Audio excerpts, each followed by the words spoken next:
When I was a kid, I think I went to the circus once or twice with my parents. After that, though, I didn't go back for many years. But things changed last summer. I'm an adult now, and one of my friends from high school got a job as a performer in the circus. She was a gymnast in high school and moved away after that to get jobs performing. The circus wasn't based in our state, but they would travel around our region of the country. They made a stop in the city that I lived in, and of course I told my friend that I would go watch to support her. It was a Friday night when I went. The circus started at 7 p.m. and was in a basketball arena in the city. I had an apartment that was actually really close by, so I was able to just walk there. When I got inside, I saw that there were quite a few other people there, and I realized that this circus must be a pretty popular show. There were many different performers, gymnasts, including my friend, jugglers, clowns, and a few animals.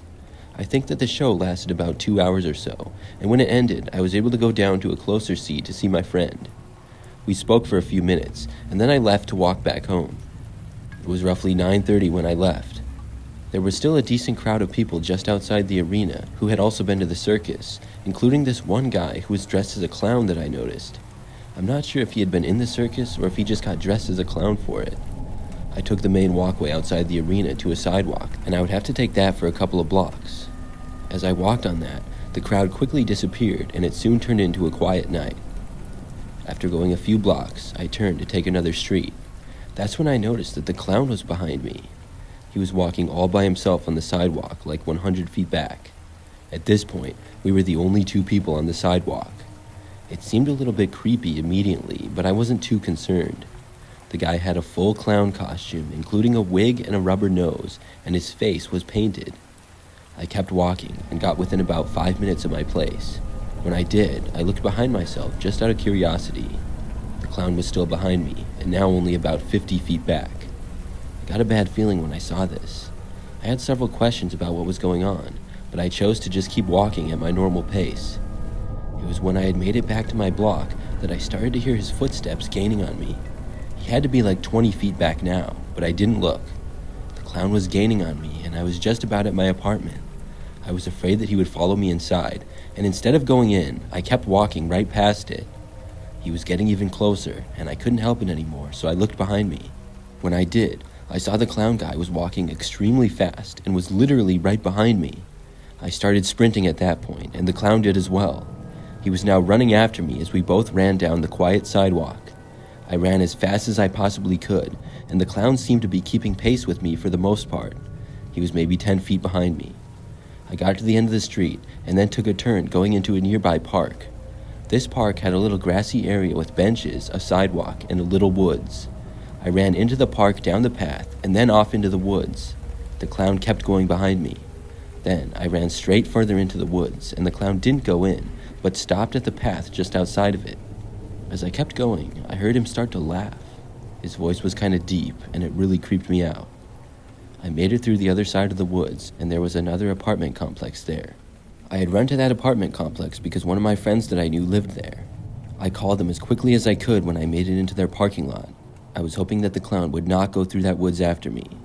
Thankfully, my friend picked up on the first ring. He was able to come down and let me inside. We talked over what had happened for a bit, and then he gave me a ride back to my place.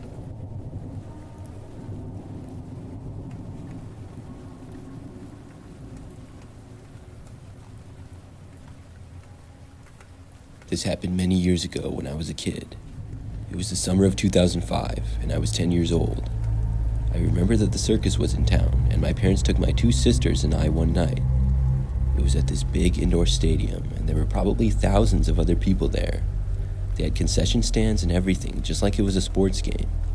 We got seats that were sort of high up in one of the upper decks of the stadium, and I remember feeling like we were way up in the air. As the circus was going on, I got hungry, and I asked my dad if I could go get a hot dog. My dad said yes, and gave me a few dollars in cash. My sisters were both pretty young at the time, and a bit of a handful, so my parents let me be a little bit more independent.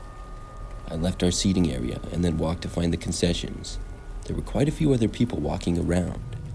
I made my way through the concourse and found the hot dog stand. There, I got a hot dog and put some condiments on it. After that, I started walking back to find our seat. I walked a little ways and then realized that I had no idea what section number we were sitting in. After walking for what felt like was the right distance, I went back into the seating area and looked around. I didn't see my parents anywhere, and it didn't look like the same section at all. I went back down into the concourse and started to panic a little bit. I walked back the way that I had came from, and then went into that seating area, but I could see that that one was wrong as well. The stadium was looking very confusing to me at that point, and I started to walk back to the hot dog stand area. As I was doing so, that's when a man saw me and walked over. He waved at me and asked me if I was lost. I wasn't sure if he worked at the stadium or not, but he was wearing like a blue polo shirt, and I told him yes, I was just trying to get back to my parents, but I didn't know what section they were in. The man told me that he would help me find my parents in no time, and that he knew the place really well. He confidently told me to follow him and then began walking. I felt much better about finding my parents at that point. We walked a little ways down, and then the man started to take a right. Then he opened up a door and told me to follow him. I saw that there was an exit sign by the door, and I told the man that my parents were back over there.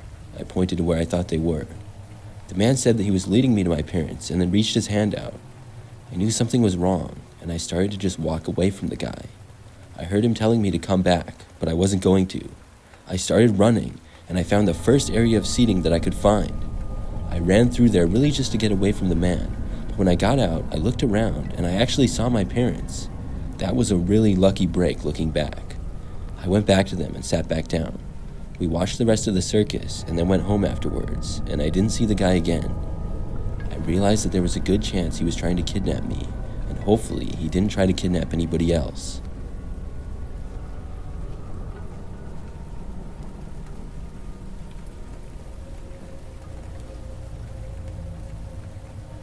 For some background, I'm an adult female, and I live by myself. I have a sister who has a daughter, and at the time of this story a couple of years ago, her daughter was 6 years old. Her daughter's name is Julia, and Julia and I have always gotten along great. I'm her favorite aunt. Of course, I'm her only aunt. So one day, my sister called me up and asked if I could take Julia to the circus. She told me that she had promised to take her, but something for work had come up, so she asked me. I didn't have anything going on and said that I would be happy to take her. The circus was that weekend, and my sister dropped Julia off at my house, and we went later in the day. At the circus, it was at like a local carnival, which was about 10 minutes away, and Julia was really excited. We had a great time there, right up until the end. As we were sitting in the bleachers, a guy had a balloon animal and was walking by. He stopped and gave it to Julia. I told him thanks, and he said he hoped that my daughter would enjoy it. I said to the guy she was my sister's, which I shouldn't have, because then he kind of started a conversation with me. The man had long hair, glasses, smelled like cigarettes, and had a patchy beard. He asked me why I was taking my sister's kid to the circus, and every response I gave to the man, he followed with another question. It went from friendly to awkward really fast. The circus was very close to being done at this point. I said that Julia and I would have to get going, but the guy didn't take the hint. He sat right down on the bleachers next to me, even though there was less than an ideal seat space between me and the aisle. When the circus ended, I got up with Julia to leave, and the man started walking with us. He was asking me questions like where I parked and if I was going home after. I tried communicating to him nicely to leave us alone, and he basically just ignored it. Once I had made it to the car, the man asked me for my number, which I said no, and then Julia and I got in and drove away. I was really happy that the guy didn't try to get in the car or do something crazy like that, but there were a lot of other people around, so that might have been what prevented it. After that, I thought that was the end of the guy. I dropped off Julia back at my sister's house, and then I went home. It was the next day when I was home by myself that I saw the guy again. He knocked on my front door. When I saw him there, I already knew that I wasn't going to answer him. I couldn't believe how he knew where I lived, though, and I didn't know how. He stayed there for maybe 5 minutes, knocking on and off, and then finally left. Now that I knew that he knew where I lived, I was much more concerned. For a few days, though, I didn't see him at all. The next day, I had work, and when I drove home, I saw that there was a car in my driveway. I didn't recognize it, so I decided not to go inside my house. I parked across the street and kept an eye out. I was looking, and there didn't appear to be anybody inside the vehicle. It was maybe a minute later that I saw the front door to my own house open. I was shocked. I saw the same guy walk right out and then go over to his car. That's when I knew I needed to call the police. But before that, I ducked down as far as I could go under the steering wheel. I didn't want him to see me. I heard his door shut, and then him driving by a moment later. When I was sure it was safe, I called the police. I did not go inside the house until they got there. Nothing was stolen inside, but a back window had been broken, and that's how he had entered the house. I was really lucky that this happened when I was gone, or I don't know what would have happened. I told the police everything, and they were able to find the guy a short time later.